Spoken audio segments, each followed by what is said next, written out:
마태복음 6장 20절. 함께 공독합니다. 오직 너희를 위하여 보물을 하늘에 쌓아두라. 거기는 좀이나 동록이 해하지 못하며 도둑이 구멍을 뚫지도 못하고 도적질도 못하느니라.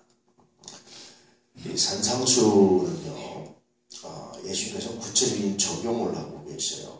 심령이 가난하고 마음이 청결하고 의해주고 목마르고 등등등 말씀하신 이 팔복은 다시 또 예수님께서 구체적 적용을 하시는데 그 뒤에 보면 세 가지 형태로 나타나죠. 하나는 자선입니다. 자선을 베푸는 것. 진짜 심령이 가난하고 청결하고 의해주고 목마르고 온유하고 화평케하고 등등등 하면 우린 자선을 하게 된다라는 거예요.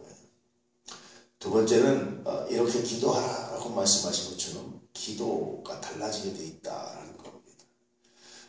세 번째는 금식 기도입니다. 그런데 금식은요, 우리는 흔히 이제 기도로 이해하잖아요. 물론 기도입니다. 그런데 성경적인 금식은 뭐냐면, 그래서 한 끼 굶은 것을 저축해서 이웃을 돕기 위한 거예요. 그러니까 다시 말하면 이 자선과 기도가 합쳐진 것이 뭐냐면 금식 기도입니다. 보편적으로 우리가 물질의 여유가 있어서 나와 돌면야 그냥 이렇게 자선을 하면 되지만, 보편적으로 그렇게 물질에 남아도는 사람이 별로 없단 말이죠. 그래서 그런 사람들이 자선을 실천하는 길이 뭐냐? 한 끼 굶는 거예요. 그래서 그 한 끼 굶은 금액을 다시 이웃을 위해서, 자선을 위해서 쓰는 것. 그래서 자선과 기도가 합쳐진 것이 바로 금식 기도입니다. 근데 만약에 그때 다시 이웃을 위해서 그걸 쓰지 않으면 또 다시 뭐가 됩니까? 축적이 되는 거죠.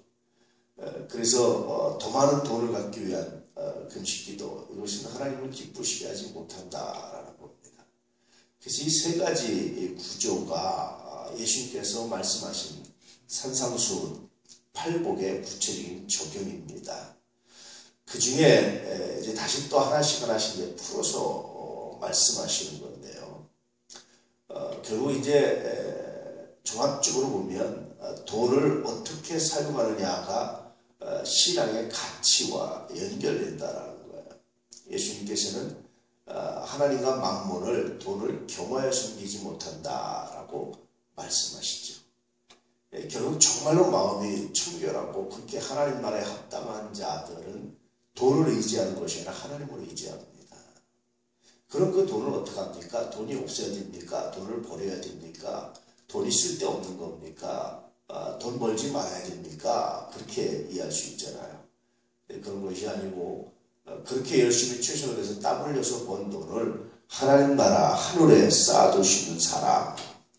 나중에 여러분 뭐라고 말하냐면, 눈이 어두면 온몸이 어둡다. 내 눈은 내 몸의 등불이다 라고 말씀하셔요. 그래서 구체적으로 다시 말하면 해안입니다. 통찰력입니다.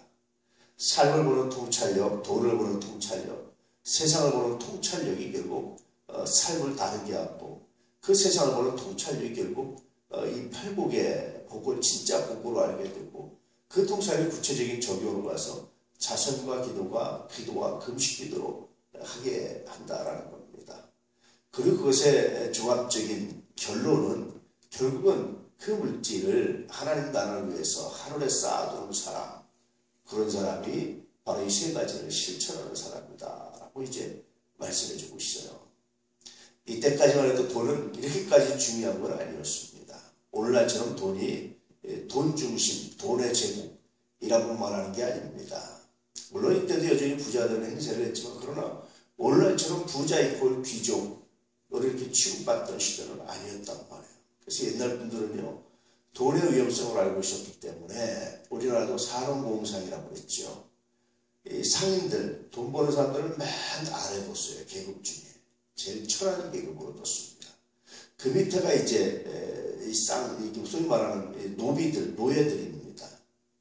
그러니 이 돈에 대해서 중요함을 알고 돈 가진 사람이 힘 있는 걸 알면 알수록 그것을 더 사회적으로 일부러 제도적으로 억제하고 무시함으로 해서 돈의 가치가 아니라 다른 가치로 세상이 움직여질 수 있도록 그렇게 했던 거예요. 그런데 이 20세기 들어서 전 세계가 비슷한 현상이었는데 전 세계가 바뀌는 게 하나 있었습니다. 무슨 뭐냐면 돈 중심이었어요. 유럽은 이제 1400년대 이후에 이제 르네상스 운동이 일어나면서 12세기, 13세기부터 일어났던 운동이 15세기에 이제 아주 크게 나가게 되는데 그때부터 바뀌어갔고요. 동양은 대부분 이제 19세기, 20세기 들어서면서 바뀌어가기 시작합니다. 그래서 돈이 가장 중요한 척도, 돈이 가장 강력한 힘, 이런 것들이 이제 갖게 됐죠. 근데 예수님 당시는 돈이 중요했지만 그 정도까지는 아니었단 말이죠. 그래서 이거 보면 아무래도 예수님께서 마지막 때 혹은 몇천 년 후의 이야기를 아마 이때 하고 계시지 않을까. 그래서 이 당시 사람들은 그랬을 겁니다. 하나님과 재물을 겸하여 숨길 수 없다라고 말씀하실 때 일리가 있다라고 말하지만 그렇게 천실하게 피부로 와닿지는 않을 거예요. 그런데 오늘날 우리들은 정말 피부로 와닿죠. 그렇지 않습니까? 우리나라도 여러분 그런 말이 있습니다. 대통령은 오늘자리 끝나지만 기업은 영원하다. 뭐 이런 말이 있습니다. 재벌은 영원하다. 뭐 이런 말도 있고요. 그러니 여러분 이게 얼마나 중요합니까? 결국은 다시 주님께서 말씀하시면서 돌아가야 됩니다. 그 말씀에 순종해야 됩니다. 우리는 돈과 하나님을 겸하여 숨길 수 없다. 그러므로 우리가 정말 팔복이 복인 것을 아는 해안이 있다면, 통찰이 있다면 그 돈을 적절하게 은혜 가운데 사용하는 것이 정말 귀합니다. 그래서 우리의 삶을 자선과 기도와 금식기도 이 세 가지로 아주 압축해서 우리의 마음을 다스리고 우리의 생각을 다스리고 삶을 다스릴 때 비로소 하나님 나라에 합당한 사람, 하나님의 영광을 드러내는 사람, 믿음의 사람이 될 수 있다. 하나님 나라의 온전한 사람으로서의 삶의 가치를 지닌다 라고 주님께서 말씀해 주고 있습니다. 오늘 나에게 있어서 돈은 무엇인지, 정말 내가 주님과 돈을 겸하여 숨기시는 건 아닌지, 주님도 줬지만 돈도 줬습니다 하는 건 아닌지, 혹은 주님과 돈 중에 둘 다 포기할 수 없다고 말하는 건 아닌지, 혹은 주님을 포기하고 있지 않은지 한번 좀 돌아볼 수 있는, 그래서 우리의 삶과 우리의 신앙을 되돌아볼 수 있는 귀한 신앙, 귀한 결단의 날이 되시기를 주의 이름으로 축복합니다. 기도하겠습니다.